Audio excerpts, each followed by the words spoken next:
အရင်နေ့ကလျှက်စစ်တန်လိုက်အတွက် rectifier control video တင်ထားခဲ့ပြီးဖြစ်ပါတယ်။အဲ့ဒီ rectifier စနစ်မှာ SKKKT 16 16E SCR ကို control လုပ်ပြီးအသုံးပြုထားတာဖြစ်ပါတယ်။ပြစ်ချက်ကတော့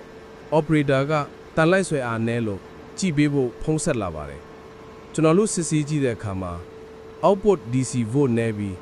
တန်လိုက်ဆွဲအားနည်းနေတာပါ။အဲ့ဒီတော့ output DC volt နည်းတဲ့အကြောင်းရင်းကိုရှာရပါတော့တယ်။အဝင် AC စစ်ကြည့်တယ်